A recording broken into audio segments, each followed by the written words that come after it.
Hello and welcome to Pale Reflections, a proud member of the Doof Network where we reflect on Wildbow's most scholastic work as it releases. I'm Ruben Morehouse. And I'm Elliot Dewbald. Ha ha ha. No, jokes aside, in case you missed it last week, while over the Christmas period, we are going to be doing some different episodes because Elliot's away this week. So you've got me this week. We're going to be talking about Gone Ahead 7.6, just that chapter.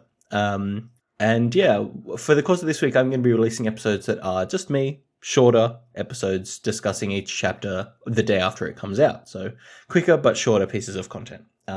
Today we're talking about Gone Ahead 7.6, which is from Verona's point of view. The other thing I'm going to be doing here is I'm not going to be diving too deep into things. I've got some things to say about this, but I also want to pull out some comments that people have made either in the comments on the chapter itself on WordPress or the Reddit comments on the Parahuman subreddit. So I'll be talking about some stuff, bring in some comments from community members and kind of discussing my take on them and that kind of thing. But let's get stuck into it. 7.6 is the fight sequence, obviously, between the trio and the invisible Shelley.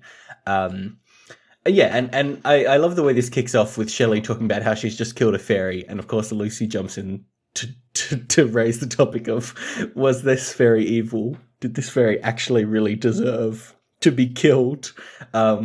Which is such a Lucy thing to do. I mean, it's not even, like, maybe it's not the time, Lucy, but I love that she is absolutely unwilling to ever let a comment like that pass without jumping in and saying, no, consider the ramifications of your actions. Like, in all the situations where Lucy could raise this point, she's in what is ostensibly a fight to the death, a fight for her life against somebody who is almost designed to not consider the moral implications of their actions. And yet she's never willing to not make that, take that stand, which is just the reason why Lucy's my favorite character, because she's such a crusader for this stuff. I just thought that was really great. Another thing that happens at the start of this chapter that's worth pointing out is Verona actually does get emotionally affected by Lucy being injured here.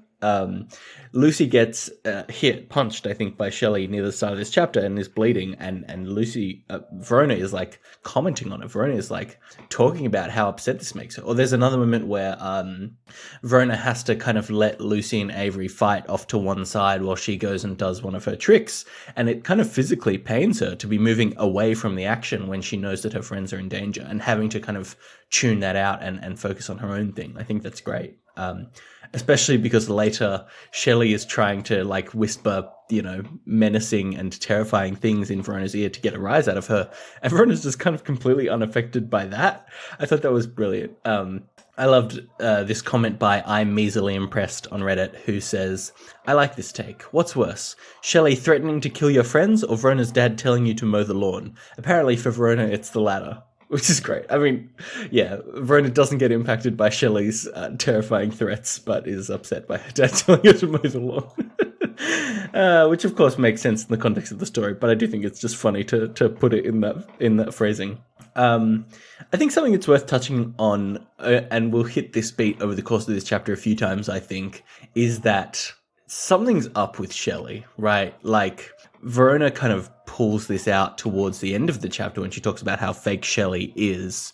But there are a few things that Shelley does that just feel very strange. And the first one that really jumped out to me over the course of this chapter, we see almost immediately, which is whenever they're trying to talk to Shelley or say, like, this is a classic narrative fight. There's bits of banter going back and forth, right? And whenever the trio tries to say something to Shelley in an attempt to get her to realize like what she's doing or the significance of it, or even kind of making a moral argument, Shelley will like make fun of them, right? She'll kind of say, oh, you think you can just find the right words and then, I'll be cured, or I'll suddenly turn around and see your point of view or whatever, right? She's making fun of them for this. And it's so strange to me how heavily she hits this beat. Like, sure, they try that once or twice and Shelley responds in this way, but then they sometimes just say like, oh, I'm going to go do this thing similar to how you should for your brother. Not as a way to convince her, but just as a kind of barb, I guess. And Shelley's like, oh, you're going to say the magic words and then I'm going to be shut down or whatever. And it's like, I don't know, it just jumped out to me as like, she's putting so much emphasis on it that it actually makes me think there is a set of, in air quotes, magic words that they can say that will have this impact. Like, the fact that she's hitting it so hard is is almost, to me, feels desperate in the way someone is trying to use like reverse psychology to make you avoid thinking that something is a viable tack when it actually is, right? That's the kind of vibe I got from this. And I don't know necessarily if that's right, but it kind of brings up an interesting point talking about the fakery of Shelley. And I think it's one that Farmer Dan in the WordPress comments expressed the best, saying, "So I'm wondering, could Verona be more right than she realized? That Shelley isn't truly Shelley the sister, but something or someone set up to be her, with some memories stolen or possibly her old face too, to help ensorcel Daniel or to complement, control, or guide him." Which I like. I think it plays into what I was just kind of touching on, the idea that, yeah, like something feels off about Shelley in this interaction. She's terrifying, and she's fairly consistent with the Shelley that we saw before, which is obviously the only other interaction we've really had with her is when she came and interrupted the Jessica ritual. And maybe the answer is that was also a fake Shelley, or maybe I kind of am leaning towards that one being real for some reason and this one being fake, although that is a much more complex thread to weave. It means that it's not just Shelley never escaped from the fairy realms, it's something more sinister is going on. But I kind of feel it somehow. And obviously, because Shelley has been set up as being good at disguises and stuff like that, it's a trick that will kind of make sense once it's revealed. But yeah, I don't know. I do like this theory that Shelley isn't Shelley. And some more points throughout the chapter, right? Some more things that I think emphasize the Shelley's not Shelley kind of theory. The entire story we've been hearing that Shelley cares a lot for Daniel, and even in this chapter, she constantly reinforces that, right? She constantly is saying things like, oh, maybe if you mention Daniel, it's a 50-50 between whether I laugh it off or whether I go berserk and kill you, right? That's the kind of thing that we've heard about Shelley with regards to her relationship with Daniel, but, you know, Daniel is mentioned a number of times in this chapter. Daniel is mentioned by the trio a fair amount. Daniel is mentioned they're helping him. Daniel is being mentioned as being manipulated by Bristow. Like, there's obviously the scene in the ruins where Shelley sees Daniel, and this is obviously a very emotionally impactful moment for her. But it doesn't feel like she ever even gets close to flipping her lid. It feels like, you know, if it's a 50-50, statistically, she should have flipped her lid by this point, right? Which feels to me like it's kind of being pointed out to us that while characters have said that Shelley will respond this way when Daniel is brought up or when things involve Daniel, and she's said this herself, it doesn't seem to be true, which makes me feel like there is some identity shenanigan going on, because, like, she doesn't seem to care about Daniel at all, right? Like, she doesn't seem to. We've heard that Daniel is both her weak point and her source of strength, right? But that just hasn't been consistent with what we've seen of her, and it makes me really feel like something is going on with identity stuff here. The other one that kind of jumps out to me, apart from the us seeing her emotional moment in the ruins, which to me again felt like something that should have prompted some strong reaction in her, but it didn't. It prompted a reaction of, oh, you think that will have an impact on me, basically. More defiance and more doubling down of you know, being I guess counterintuitive as her key character trait. When I can't remember who it is. I think it's Avery, maybe it's Lucy or Verona, bringing up the idea that Bristow manipulating her and even to the extent of like taking aspects of her personality and giving it to other people and vice versa.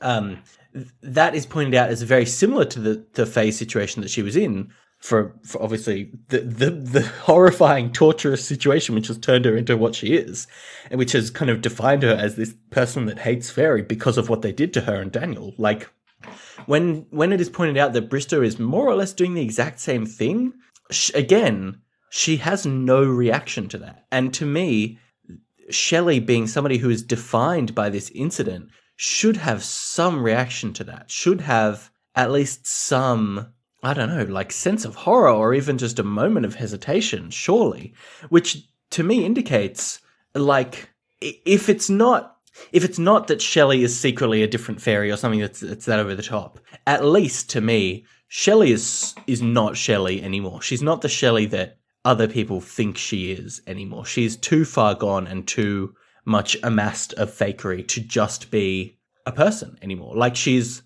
gone so far beyond she's layered on so many tricks and deceits and all that stuff that she's just not Shelley anymore. I don't know what she is, but she's some other fakery, some essence of down at the very, very core, some nugget of humanity surrounded by layers and layers and layers of bullshit.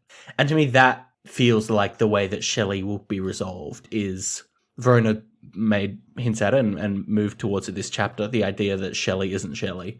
And I think that's going to be the point that sticks.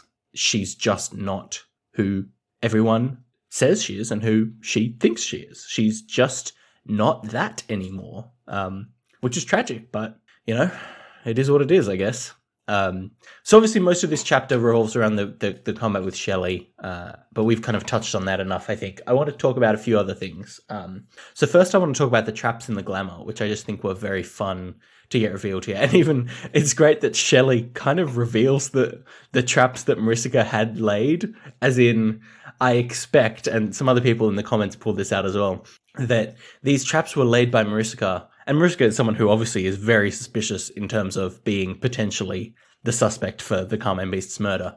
I love that these traps were potentially laid by Mariska, and then Shelley, as someone who hates fairy, has kind of unraveled one of Mariska's points by revealing exactly how two of these traps work, right? One being the nettle wisp and one being the fact that they've kind of reinforced, e.g. Verona has reinforced that she can take a cat shape, and that's a vector that can be used to attack her and disrupt her. I love that Shelley, as the anti-Fae, has come in and been like, oh, so a Fae is setting some tricks up to attack these two, huh? Well, let me disrupt that, even though she's fighting them. She's, these three. Even though she's fighting them, she still hates fairy trickery so much that she'll jump in and be like, now watch out for these traps, you hear? I just thought that was great. So yeah, we know about, I think, two of the three traps now, being Nettlewisp and Verona's, the ease at which Verona can be turned into a cat, I suppose. Which means there's probably one more trap out there. I don't think we've got all three traps, so we know two of them, so that's nice to know for the future. I think it's worth us touching on something that Elliot brought up in the last chapter, in the last episode of Paraflections. John's death flags, right? We've been getting more and more hints that John is not long for this world. And we get a bit more of it here, like John is willing to sacrifice himself to take the Nettlewisp grenade. I mean, literally, it's John is willing to throw himself on a grenade. Like, it's that exact trope of a soldier, a heroic soldier throwing themselves on a grenade to help their squad mates or whatever. And it's exactly that. And I thought that was great. Obviously, I'm sad and terrified for Verona to die. For John to die, and Verona, I guess. Verona does talk about how if John dies, and there's a moment where Verona kind of calls out John as being expendable, because if John dies, he might just be able to come back.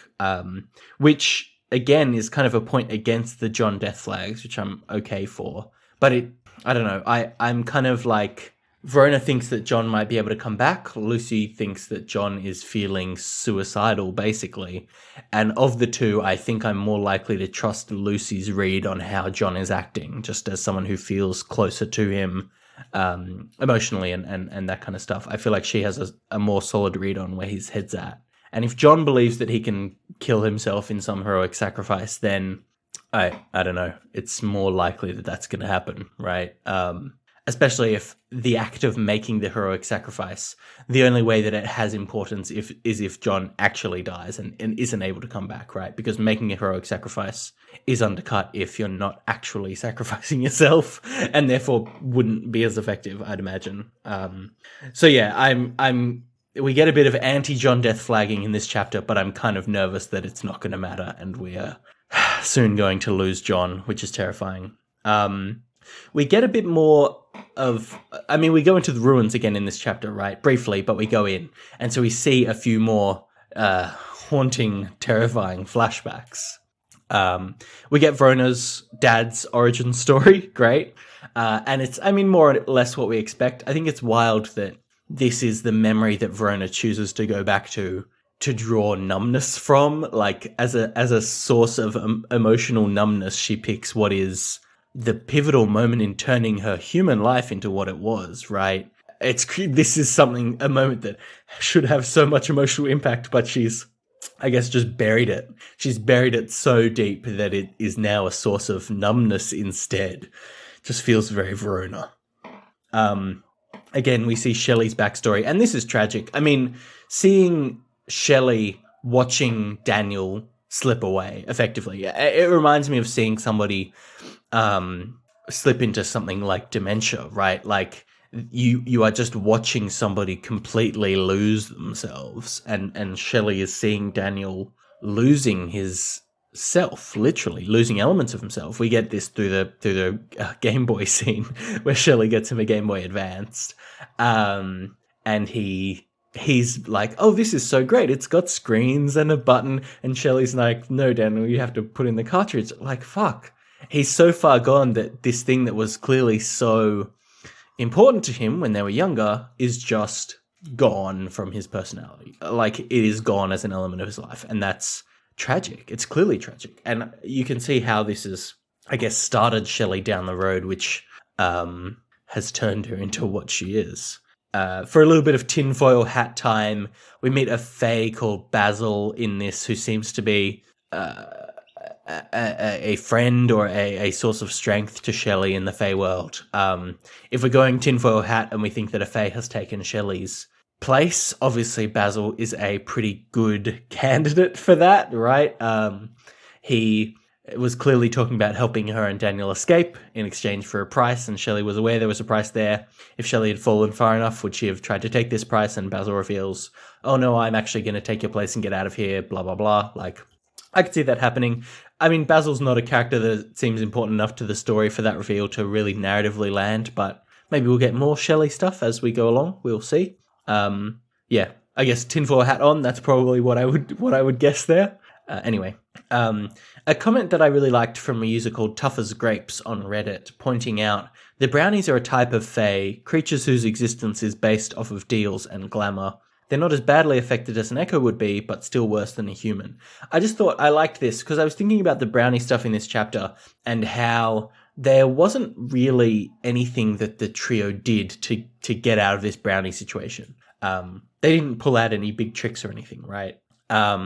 And I guess on my first read, I was a little disappointed that it resolved relatively easily. But reflecting back on it, one, there is a trick to the ruins, and I don't know if this was intentional by Verona or not, but as Tough as Grapes pointed out, the brownies are fae, and the ruins being this thing that kind of washes away glamour, of course, affects the brownies in this way. And so I don't know, again, if this was intentional by Verona or not, but it was a pretty good trick to use the ruins as a way to basically ditch or depower the brownies enough to get away from them. That is a good trick. And on the second thing is, like, the brownie thing isn't over. It's just continuing to escalate. And so we see this as we saw when, for example, Snowdrop had this interaction with the brownies and that was resolved by Nicolette, which I think is a point that might come back when we see more brownie stuff, by the way.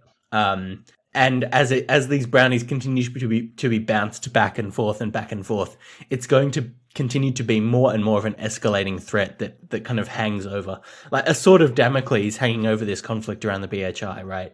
I'm kind of expecting now there will be this big fight, and Fernanda and Layla will be on one side, and there'll be the Shelley and Kevin and Ted, etc., and the Kenneteers and John and the Goblins and all the other teams. The teams will face off, and they'll fight effectively to a standstill until this brownie sort of Damocles drops and ends the skirmish as the deciding factor. I think that's where it feels like things are headed, and I'm very excited to see that play out. One more piece of tinfoil time before we head off.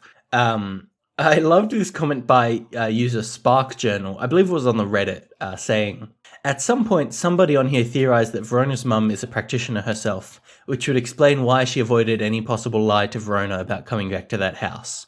Which, one, I thought was a great piece of tinfoiling, and two, I loved Spark Journal spoiled that comment just in case it turns out to be true, which I thought was a very great piece of confidence in this wild fan tinfoil hat theory that Verona's mum might be a practitioner, which I think is a theory that I really love. So I just like that one. So that's all I had to talk about for Gone Ahead 7.6. Hopefully, despite it just being me rambling, it was still a fun experience.